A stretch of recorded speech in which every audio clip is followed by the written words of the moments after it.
Hello, everybody. I'm Jesse Waters, along with Kimberly Guilfoyle, Juan Williams, Dana Perino, and Greg Gutfeld.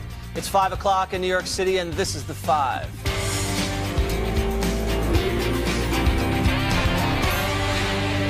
About 3 hours away from NFL kickoff, players will begin taking the field for the first time since Monday's anthem protest, and there's expected to be some more controversy at tonight's Bears-Packers game.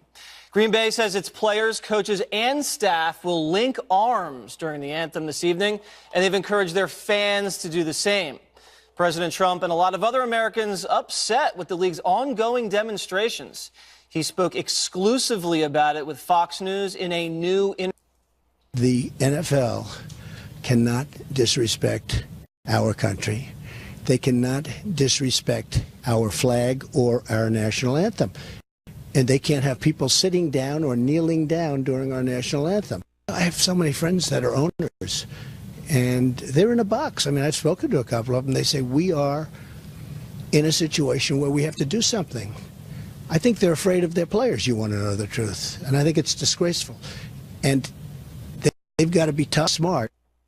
Afraid of their players, Kimberly. Well, according to the Washington Post, the NFL's game operations manual says that, quote, all players must be on the sideline for the national anthem and must, quote, stand at attention, face the flag, hold helmets, and refrain from talking or face disciplines such as fines or suspension. So are the owners afraid of disciplining their players? Well, it seems so, right? Because there's going to be public outrage either way. Then they don't want the players to say, oh, in solidarity, we're going to walk out. I mean, you don't want this thing to escalate more than it has. You want to, yes, encourage healthy discussion, absolutely. But they are there to do a job. And it is within the rules and the regulations. So, again, I'm going to say this. Roger Goodell needs to handle this and meet with the owners and come to some kind of solution, because this is it's bad for everybody. I mean, it's the players are now being felt like they're put in a position. The owners feel like they're being put in position. The NFL, it's just everybody. It's like a total chaos. And it looks like, Dana, tonight, according to reports, everyone's going to link arms, and there may not be any kneeling. Well, what does that signify to you? That maybe they've reached a turning point and they can figure out a way to get past this, which I think would be good for everybody. Yeah. Because I think that in a way what's happened is that because you have to, you lose the ability to see each other as individuals when you're always fighting on the culture war. You're either on this team or that team. Yes. So I think what the owners have actually tried to do, and starting with Kaepernick, was to try to be thoughtful, respectful, and try to understand his views. Maybe they should have just tried to deal with that right then, fines immediately, like you're done, out of here. And that could have been one way to deal with it. Set an example. But also the horse is out of the barn. So you're not going to be able to put, this has all happened. This is now out there in the open. And the only thing they can try to do is move past it, because I think that the players want to play. Yep. The fans want to enjoy it. And the owners want to make money. So, sure. I imagine that the president would like to rather talk about his tax reform plan. That's right. Or maybe he might like not. talking about this, too. This is also a lot of fun. Greg, what do you think? It just becomes more and more comical every day. These are grown men, and they're engaging in this kind of it's almost like middle school play acting. And I know the phrase virtue signaling is overdone, but it's like they're engaged in something that is almost not real, that it's just starting to spread, hysterical social justice virus. And if they don't do it, and I think Trump is right, I think they're scared, because they're scared of online mob peer pressure. They're scared of being seen as, when you have people saying, well, if you stand, you're a racist. There are people saying that now. Yeah. So there is this peer pressure that is happening that you used to have in middle school. I thought the Cowboys created a pretty good solution. Kneel before the anthem, because that removes the confusion. Here's what you have to understand. Most Americans, when they see you kneel during the anthem, think you're protesting the flag. And you could say, no, we're not. It's about social injustice. But you got to forgive us for being confused. If you've got to explain your protest, your protest is a failed one. So separate it. Kneel somewhere else. And by the way, if I were a cop, you got to do your job there. If they're kneeling because of the police, the cops should kneel when the players are coming out on the field. And to that point about the message being lost, Michael Bennett, the defensive end for the Seattle Seahawks, put a really fine point on it. Let's listen to what he said. I would like to challenge every American that's watching this show to treat people better. That's really what it's about. It's about treating people like human beings. That's the first step. The first step is to recognize and see somebody as an equal being when you recognize them. This is not a violent protest. This is a peaceful protest. We're challenging people spiritually, not physically, spiritually, to change the way that you've been doing, change the culture. What do you think about that one? I loved it. I think it's a big challenge spiritually to have people acknowledge when you have social injustice in the country. So I don't think it's a failed protest by any means. Wow. In fact, I think it's a growing protest. And you look at the numbers, by the way, in terms of what Americans generally think, it's not so cool to disrespect the flag in any way. But they also think that what President Trump's response has been is way wrong. So that even more people that have any trouble with the kneeling when the flag is shown and the anthem played, more people say President Trump's response is out of order. And in specific, I think people are still upset over the idea that he would use the term SOBs to describe the players. What's because worse, it sounds SOBs demeaning. or cops dressed as pigs on socks? Please. What's worse? That's No, just so small and so simple trivial. Question. No, I think it's, you try What's to describe. the difference? The difference is one is a substantive, important issue in our society having to do with the way people are treated. Cops looking like pigs? No, the socks? other one is basically a caricature, and it's a silly thing that was all it is. But you want to make it into the equal of what's taking place. And I think when we think about how the players are handling, how the owners are handling it, what you see is people trying to signal. I think it's what the Packers are doing tonight, Jesse, are trying to signal, you know what, let the fans get involved and show that they, too, understand what the players are saying. They don't have to necessarily agree with every aspect of it, but the idea is you would acknowledge that there is a social problem with the way police deal with black people in this country. There's a social problem without black men are dealing with other black men. There's more violence between black men than black men and white cops. So does that excuse what goes on? No, I would like to see an equal amount of attention devoted to that. I think that there is a ton. We pay a lot of attention not by the players. They're kneeling during the anthem to protest police violence against cops. This is like saying, these guys don't know what they're standing for. They don't know what they're doing. They can't explain it. No, players are not explaining it. In fact, the owners have made the point that the players are involved in social causes and charities, that they do a great deal, and that this is not about somehow a bunch of juveniles who don't know what they're doing or don't know how to protest. What's the difference between social injustice and injustice?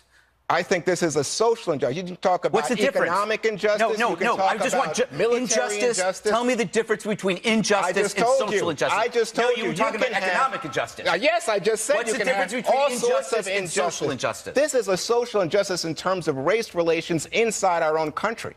I would say, to disagree with you, Juan, that if the mission of the protest was to talk about police brutality, that failed. No. We're talking about police brutality right now. We're talking about disrespecting the flag, and we're talking about Trump.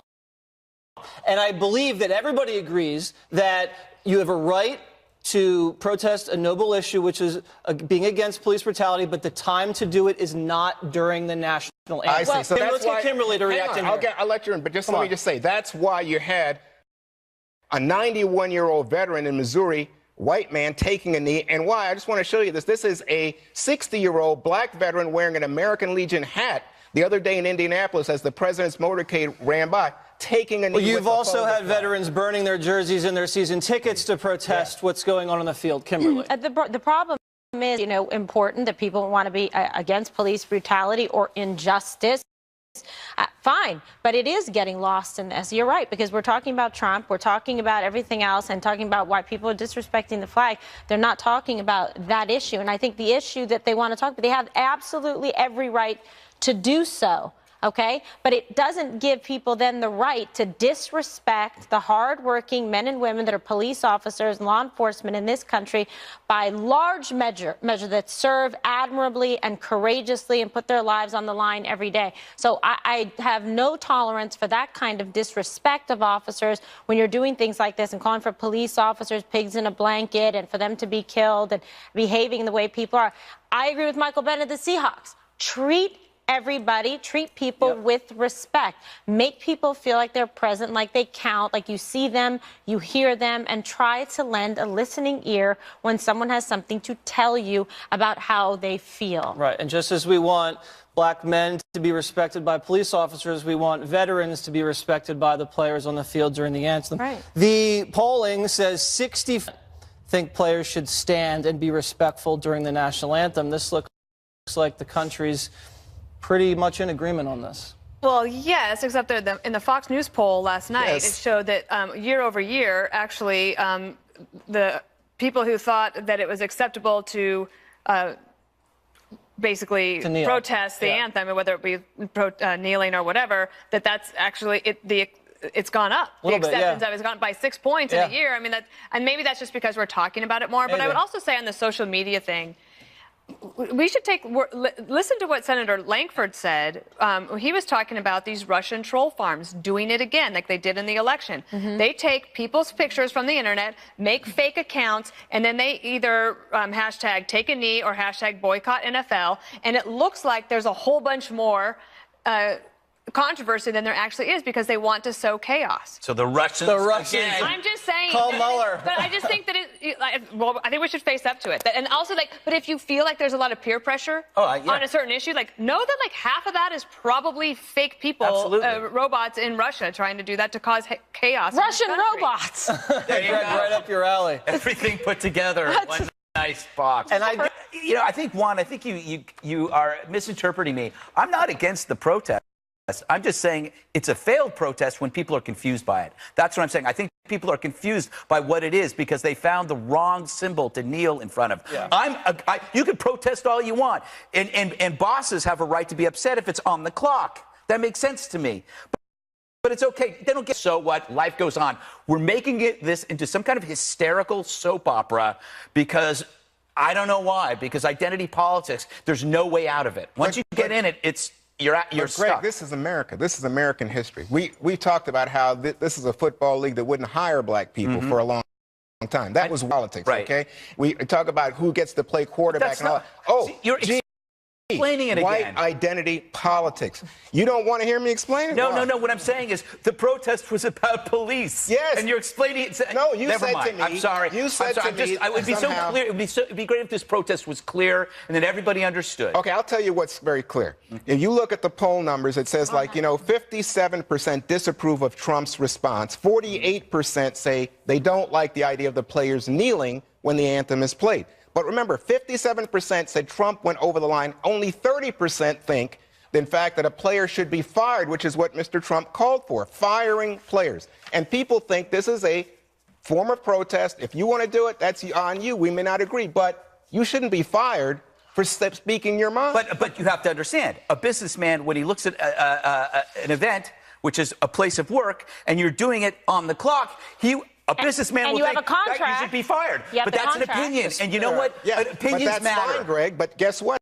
That's not what the owners are saying. The owners are saying, that's up to them. In fact, we want to join and show that the players are because unified. They're scared. And that's raised another point with a lot of people. I don't know if you've noticed this. People say, so is he saying that the white owners are afraid of the black players? God. Wow. I don't know about that, but I think we can all agree that the linking of the arms, that's a much better positive step than kneeling. Maybe we can all do calisthenics. Why can't we just put our hands over our heart? One of the most heartwarming, emotional scenes ever, not a bad idea, on Capitol Hill is House Majority Whip Steve Scalise returns to Congress months after surviving an assassination attempt. Trust me, do not miss this. Next.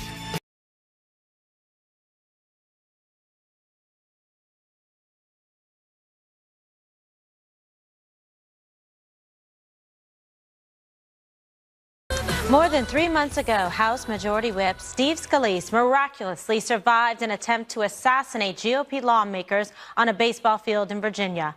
Today, he returned to the job for the first time since the shooting in a packed House chamber filled with joy.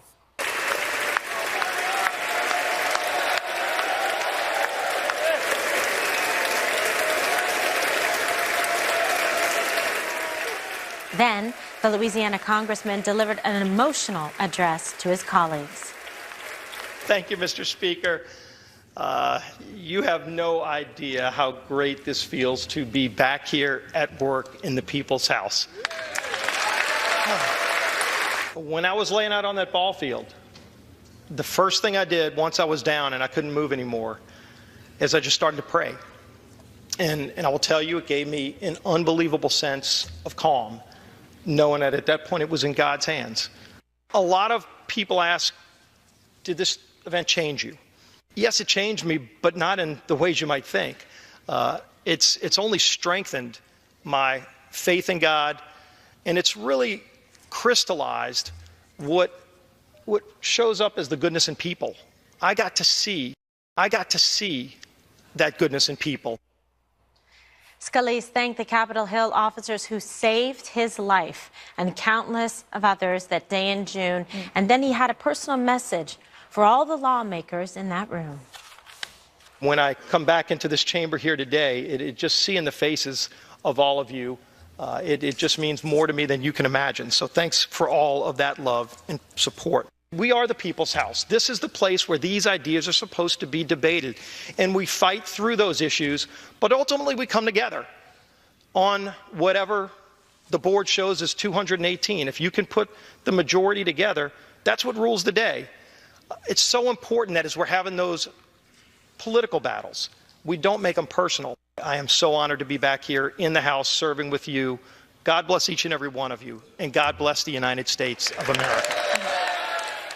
What a special moment. And a man who really just fought for his life. There were moments, there was very touch and go, where people really thought he wasn't going to make it. But he said through faith and prayer and the courageousness, Dana, of those officers putting their life on the line to be able to save him and the other lawmakers. Truly a powerful moment, I think, in a really impactful message to say, you know, respect our differences. We can debate, but ultimately we have this system of governance. And incredible work also by the healthcare workers, the doctors and nurses, like the emergency room, but also the rehabilitation, because it really, our news cycles go so fast, it's hard to remember. This was actually only 2.5 months ago that this shooting took place. And of course, it was so traumatic. And remember when President Trump and the First Lady go to the hospital to visit, the question was he going to make it? And the injury could have severed an artery, and this story would not be as wonderful as it is today. So, yes, I think an amazing return, and you can see his colleagues all seem genuinely happy to have him back. And our own Lauren Fine, who used to work here as a producer, is now his press secretary for the Majority Whip, and has been working hard to make this moment happen. I thought it was flawless. It was fantastic. So she did a wonderful job. It must have been her time here with us on the 5.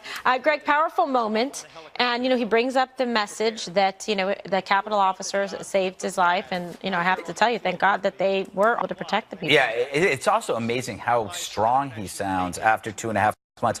You know, it points out a really strange, sad reason for him being alive was that the surgeons were able to save a gunshot victim because they're so good at it now.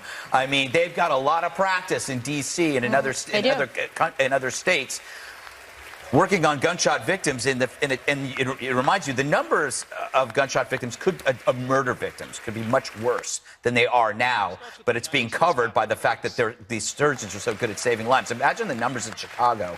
So it's not a reduction really in homicides, but surgeons and technology reducing murder. So that's kind of amazing. To your point, our news cycle, this thing would have been a huge, huge deal for a year. But it's like, seems like it happened forever ago because we're so constantly churning through stories, you know? It's amazing. It's unbelievable. So happy to see my bet and his family, too. My goodness, so nice. Yeah, it was a powerful moment. I'm not the most devout guy, but when he's talking about prayer, he's talking about you just get the chills running up and down your spine. He wasn't supposed to survive. That was a gunshot wound in a part of the body that's not really supposed to sustain bullets like that, and he fought back. Now, Gabby Giffords also shot in the head, fought back, recovered bravely. We talked about on 9/11, the anniversary, the United Flight 93 people that stormed the cockpit. Or when you look at Harvey, people wrestling other Americans to safety. It's those moments where you really see the fighting American spirit, and it inspires people, and it inspires you to come together as a fellow American. But now these moments are so few and far between. You after 9/11 for a while, and then Iraq tore us apart. The Scalise shooting, a couple months ago, we had that moment where we reflected about our rhetoric. That's gone. especially after Charlottesville. Then Harvey hit, and we looked at the Texas resilience. And then now all of a sudden we're talking about the divisiveness of the kneelers. Right. So people just need to recognize this country is much stronger when we're together and not divided. All right. So the message of unity, one of healthy discussion and debate, that ultimately at the end of the day, if you can put 218 up and the majority will rule, but, you know, we are in that debate process along the way. Well, absolutely. I think that's I hope that's the message people take away from this, because I think we need more of it. And oftentimes it seems like, you know, division and anger rule the day. But what it comes down to is I think Americans do honor each other. And I loved it when Scalise, he did an interview with 60 Minutes, yes, in which he talked about it for him at MedStar Washington Hospital Center. And he said, in very humorous terms, they put Humpty Dumpty back together again, because he described all the damage in that pelvic area, and how, you know, in fact, he then later had an infection, and it just took a lot of work and a lot of time. So looking at him, knowing him, I can see he's lost weight. But, boy, I thought he looked much better than I would ever have guessed. I thought he was going to look like a shell. But, no, it looks like Steve Scalise is still in there, and his spirit's stronger than ever. He's a good majority whip. Yes, in terms of his skills at being able to get lawmakers to be all on the same page, and the president's going to need that going into the... And I hope they listen a little bit extra closely to him now at this point. Well, God bless him and his family, and as Dana said, the men and women that saved his life in the hospital and the Capitol officers as well. Ahead, the woman accused of leaking NSA secrets is trying to blame us for the crime. This one, well, you're going to have to stay tuned to hear.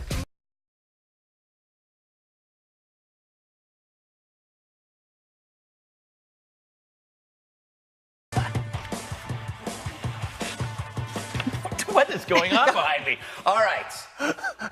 Do you remember Reality Winner? The NSA contractor who leaked top secret info on Russians meddling in our election claims she was mad at her employer for having Fox News on their office TVs. Yep, it's all our fault, especially Lou Dobbs. But I get it. Fox News can be annoying. We're always reporting what other networks leave out. Being fair and balanced can drive you nuts, constantly challenging your worldview. By the way, at my gym, the TVs are always on Bravo, so it's all Kardashians. Congratulations, Kim, by the way, on the pregnancy. But it's enough to make you puke on the stair climber. But I don't commit treason over it. I just puke. And at every airport, it's always CNN. A shouting Ana Navarro at every gate. Still, I don't commit a crime. I just find a screaming baby nearby and listen to that instead. But reality's attitude is too common. It's this: I'm not getting what I want, so you're going to pay. It's a childish response to life's challenges and thrives among those too jaded to see a country full of opportunity. Thanks to a media asserting that every cloudy day is someone else's fault, we've got a generation biting the hand that has overfed them. They're ignorant of their lucky birth in a nation affording them the luxury of petulance.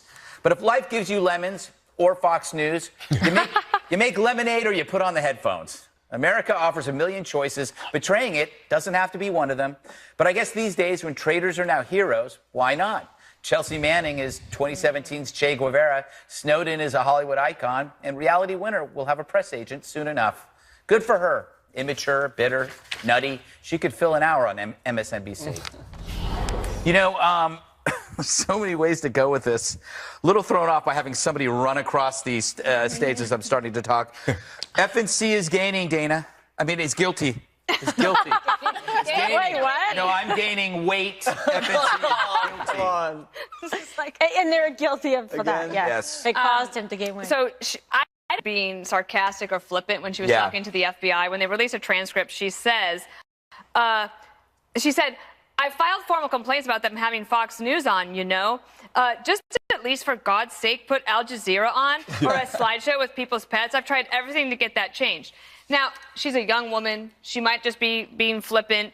But as I recall, even in the Situation Room at the White House, they have all the cable television shows on at all times, because sometimes things happen in the world that you don't know about. So maybe she doesn't want to have to watch this show, but you never know. We might have breaking news. All right, Juan, I'm going to go to you to provide balance. She was in the Air Force, right? She's an Air Force vet. Yeah. She didn't pull a Snowden. She didn't just pull an indiscriminate amount of stuff. She hunt and peck for stuff that was specifically about Trump. Am I right? No. It was spearfishing. The spearfishing effort by the Russians is what she was at. She wanted it known.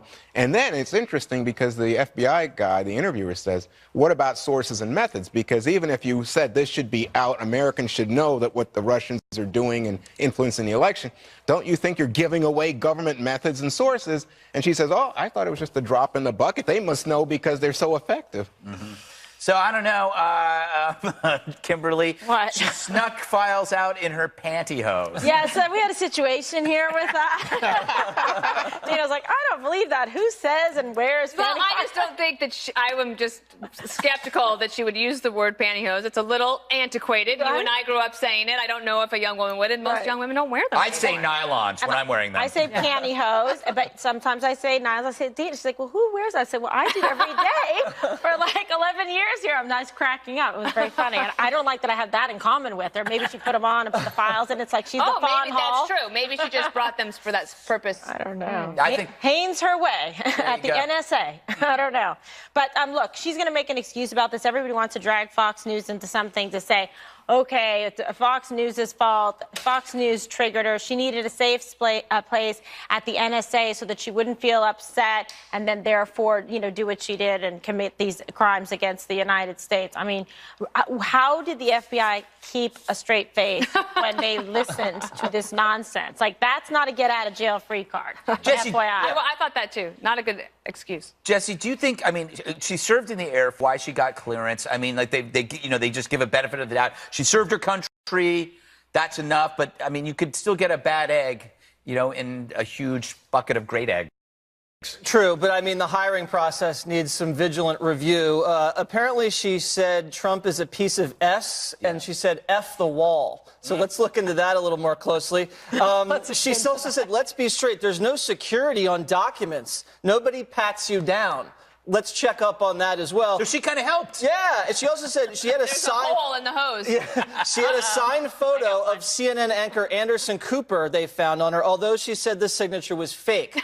I say you add another 10 years to the sentence for that. I think the Fox News defense is a good defense with all the left-wing judges. They'll probably buy that. We also should play Fox News in all the federal buildings just to smoke out all these resistors. They'll trigger them to commit felonies, and we'll just put them in jail. We'll catch them all and just swoop them? Just swoop up. Okay. Oh, my God. All right. What ideas? She's like the female Sandy Berger. Remember the guy Yes. putting the stuff down his pants? The late Sandy Berger. Nicely done. Yes. Coming up is the so-called GOP establishment hoping for Trump to fail. That's what Rush Limbaugh thinks. Hear from him next.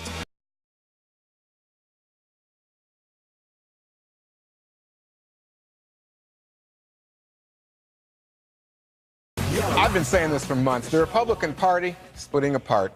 And after health care failed once again, it has many of us asking if President Trump will be able to get any of his agenda through the Congress. Rush Limbaugh, one of the president's biggest supporters, says no. And here's why.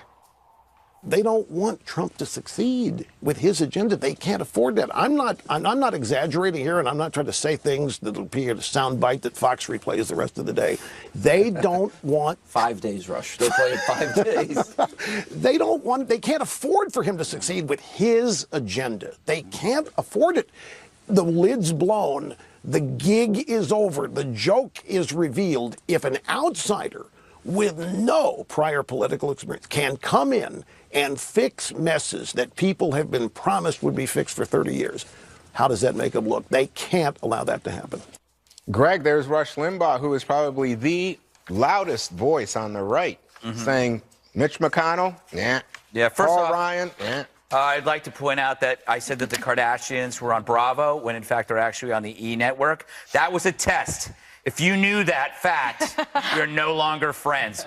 I think that, what's was great? a sorrowful apology. I think that Rush should play this segment on his show tomorrow of us talking about that segment.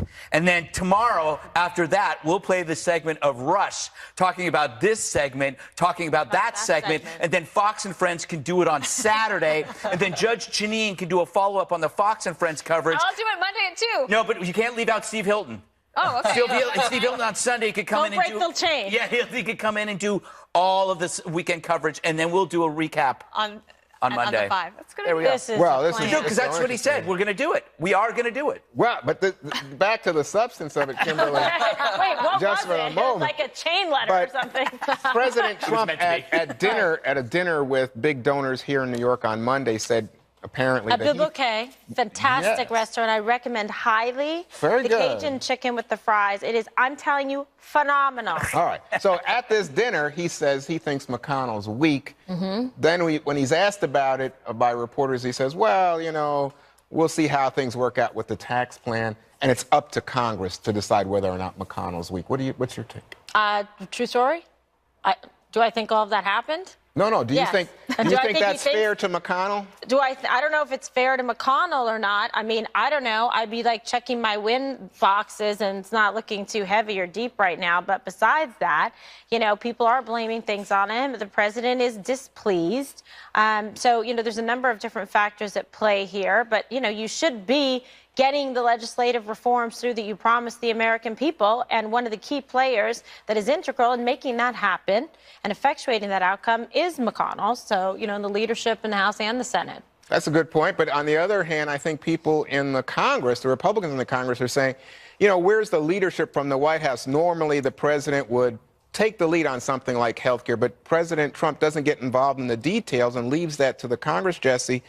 And, you know, at this moment, then he wants to blame them for not getting the job done. How do you see it? Well, Makes a lot of calls. Congress actually did repeal Obamacare, so I'm not sure how much we can blame Paul Ryan. There's a lot of other stuff you can blame him for, not that. That falls on McConnell in the Senate. And Trump's going to be very aggressive on pushing tax reform. You can see that in a bunch of speeches he's prepared to make all over the country. On the Rush thing, I'm going to say it, Rush is right. I don't know if people want to see Trump fail because they're just sloppy and discombobulated and can't get things through the Senate, or there's a lot of people that are resisting him because they resisted him in the primaries. People resisted him even in his own party in the general election. They were more concerned about conserving their congressional majorities. And then you have leaks also. You have the Russia investigation. Obama repeal failed. There's a lot of suspicions out there about the establishment. So I think Trump's biggest kryptonite right now is inaction, because he's such a man of action. He's constantly moving, and the voters wanted action. They voted for Republicans to control both houses. They voted for a Republican in the White House. They want to get things done. So when things stall and it returns to the status quo, that drives the president crazy, and that's why you see him triangulate with Nancy and crying Chuck, because he's just going to pivot around them. All right, so Dana, I'm just going to let you respond, and then I'm going to interrupt you. Go right ahead. Just like every segment. The idea that the establishment is not for Trump, I think, it was true a year ago. Right. But the Fox News poll shows consistently, and again last night, 83% of the Republicans support Trump. The last two big major efforts that failed because of basically 4 or 5 Republicans in the Senate. Those are not Mitch McConnell. Now, maybe his leadership is not good enough to try to get those 4 people to vote with the majority, but also perhaps we need to have better policy that they would want to vote for. And these are huge, complex issues, as Greg called the health care issue, the La Brea tar pit yesterday. One quick interruption. So Roy Moore gets elected to be the Republican in Alabama this week. That's pressure on President Trump coming from the right, isn't it? Right. Well, it showed that in Alabama, for example, and this is probably going to be true in other states, you can run without Trump's endorsement and still win the Republican nomination. But you cannot run against Trump and expect to win in the nomination nor the general. Right. We'll see. Catch the full interview with Rush on Hannity at 9 p.m. Eastern. Next up, an icon passes away. How Hugh Hefner became a pioneer for free speech in America. Stay with us.